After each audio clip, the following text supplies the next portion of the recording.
Salut à tous, salut à toutes, j'espère que vous allez bien. En ce moment, je suis en train de lire un livre. C'est un livre que j'ai acheté il y a un certain nombre d'années, je me rappelle plus de quand exactement. C'est un livre sur l'art de s'en foutre, de ce que les gens pensent de ta vie, de comment tu gères ta vie, etc., etc. Je me souviens que j'avais acheté ce livre à une période où j'étais pas bien dans ma peau, pas du tout. J'avais pas encore commencé le NoFap. J'avais besoin de quelque chose qui m'aide un petit peu à réfléchir sur moi-même, sur ce que je voulais vraiment et sur ce qui m'importait vraiment. Je l'ai recommencé hier, je suis à peu près à la moitié du livre. Et la raison pour laquelle je vous en parle, c'est parce que dans ce livre, il y a quelque chose qui m'a marqué, entre guillemets. J'ai toujours été en phase avec cette conception, la conception qu'il y a une différence entre la liberté d'expression et le fait de blesser volontairement autrui dans l'unique but de faire mal, dans l'unique but d'être méchant, rien que pour être méchant, quoi.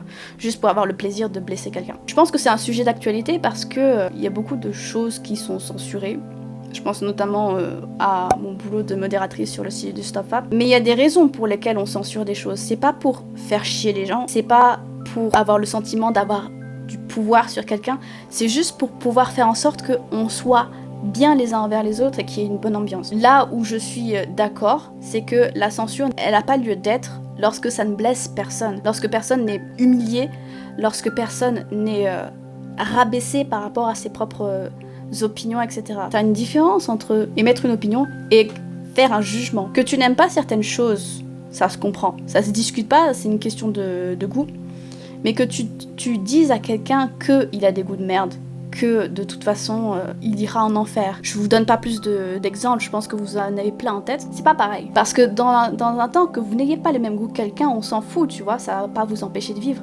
Mais à partir du moment où tu aimais quelque chose juste pour blesser quelqu'un, c'est là qu'on n'est pas d'accord. C'est là qu'on se dit, tu passes vraiment pour un parce que tu aurais pu ne rien dire, mais pourquoi est-ce que tu te dis que tu as besoin absolument de dire des méchancetés sur quelqu'un ou sur quelque chose qui, en plus de ça, a énormément de valeur pour quelqu'un d'autre. Je vous donne un exemple. Je suis athée. Si vous n'avez pas vu la vidéo, je vous la mettrai là ou là. Je suis athée. Je n'ai rien contre les croyants. On est d'accord. Je n'ai rien contre les croyants, j'ai juste quelque chose contre les personnes qui décident de venir me convertir, me dire que si je n'ai pas de religion, je vais aller en enfer, que machin truc, qui vont m'envoyer des liens de je ne sais pas trop quoi pour essayer de me faire changer d'avis. Ça, j'ai quelque chose contre les gens comme ça, tu vois. Parce que je me dis, je suis athée, tu es croyant. On peut s'entendre, c'est pas le sujet, mais à partir du moment où tu as dans ta tête l'idée de me faire changer d'avis ou des trucs comme ça, on va pas être d'accord. Je ne te force pas à devenir athée, je ne te dis pas que tu es obligé de penser que Dieu n'existe pas, tu vois. Ça c'est pas mon problème. Chacun a ses propres croyances, machin. Mais à partir du moment où tu viens emmerder l'autre et que tu ne veux pas en démordre, c'est là qu'on se dit bon, il y a quelque chose à faire parce que ça va vite s'envenimer.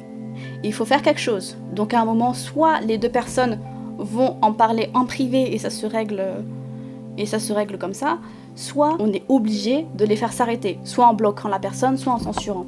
Je vous parle de ça parce que ça se passe sur le site, que ça se passe dans la vie de tous les jours, que ça se passe dans les conversations sur Twitter, etc., que ça se passe partout en fait. Et là où je veux en venir, c'est que les gens ont tendance à confondre la liberté d'expression et le fait de vouloir dire absolument tout et n'importe quoi à tout le monde, quitte à blesser la personne.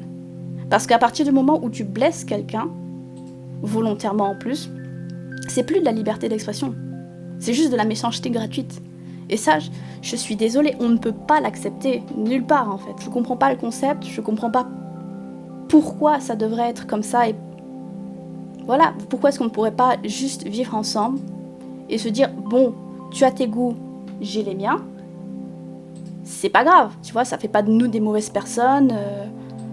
Voilà, à partir du moment où ça dérape, c'est là où il faut qu'il y ait quelque chose qui se passe. Du coup, je voulais vous inviter à en parler, à réfléchir là-dessus. Parce que lorsque je lisais ce passage-là, qui fait quand même partie intégrante du livre, je me suis dit, mais en fait, moi j'y pense pas comme ça parce que je parle pas à énormément de monde vocalement parlant, c'est-à-dire que j'ai pas beaucoup d'amis dans la ville où je suis. Il y a des personnes que je connais mais je les vois pas tous les jours, ou je leur parle pas souvent parce qu'elles sont occupées et des trucs comme ça. Mais lorsque je parle à des personnes en ligne, que ce soit par message, par Discord, je me rends compte que les personnes ont beaucoup plus tendance à se cacher derrière le fait de dire on ose me censurer alors que je n'exprime que mon opinion. Mais le problème, c'est pas que tu exprimes ton opinion, le problème, c'est que tu vas délibérément blesser quelqu'un en émettant un jugement sur les valeurs de la personne ou sur les principes de la personne, alors que c'est pas un truc sur lequel on devrait discuter, tu vois. À partir du moment où tu fais ça, c'est juste du manque de respect. C'est le moment où il faudrait qu'on arrête. Que c'est pas la peine d'aller plus loin parce que ça va aller très mal. Du coup, je voulais avoir votre opinion là-dessus. Si vous avez eu des situations dans lesquelles c'était flagrant et que ça ne passait pas du tout, comment est-ce que vous avez fait? Comment est-ce que vous faites? Est-ce que ça vous pose problème ou pas? Et moi, je vous dis à plus dans une prochaine vidéo. Salut!